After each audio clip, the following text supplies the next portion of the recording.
విపత్తు సమయంలోనూ రెడ్ కార్పెట్లపై పరామర్శకు వెళ్లిన జగన్ కు కూటమి ప్రభుత్వాన్ని విమర్శించే హక్కు లేదని మంత్రి గొట్టిపాటి రవికుమార్ మండిపడ్డారు. సీఎం చంద్రబాబు అనుభవం, సమర్థ నాయకత్వంతో తుపానును ఐక్యంగా ఎదుర్కొన్నామన్నారు. ప్రాణ నష్టం జరగకూడదన్న ఏకైక లక్ష్యంతోనే పనిచేశామని 1500 మంది సిబ్బందిని మోహరించి విద్యుత్ వ్యవస్థను పునరుద్దరించామన్నారు. 24 గంటల్లోనే సాధారణ పరిస్థితులకు తెచ్చిన ఘనత కూటమి ప్రభుత్వానిదన్నారు.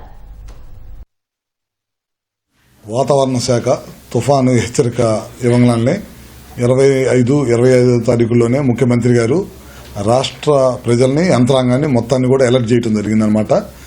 ఏ ఒక్క ప్రాణహాని జరగకూడదు అనేదే ముఖ్యమంత్రి గారి ఉద్దేశం అనమాట. ఆయనకున్న గతంలో ఉన్న అనుభవాలన్నింటినీ కూడా కూడించుకొని ఎప్పటికప్పుడు మా అందరికి డైరెక్షన్స్ ఇస్తా ముందుకు తీసుకెళ్ళడం జరిగిందనమాట.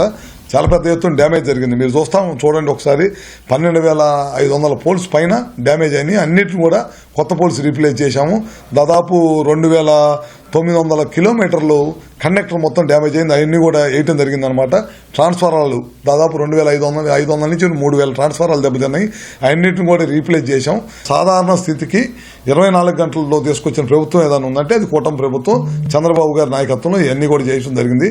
జగన్మోహన్ రెడ్డికి అసలు ఈ రాష్ట్ర ప్రజల గురించి కానీ రాష్ట్రం గురించి కానీ మాట్లాడే అర్హత లేదు. ఎందుకంటే అసలు తుఫానుకి పరామర్శలకు వచ్చిన రోజు కార్పెట్ వేసుకొని, కాళ్ళకి మట్టి కాకుండా కార్పెట్ వేసుకొని ఎప్పుడైతే పరామర్శకు వచ్చాడో ఆ రోజే అతనికి రైతుల పట్ల ఎంత ప్రేమ ఉందో మనందరం కూడా అర్థమైపోయింది.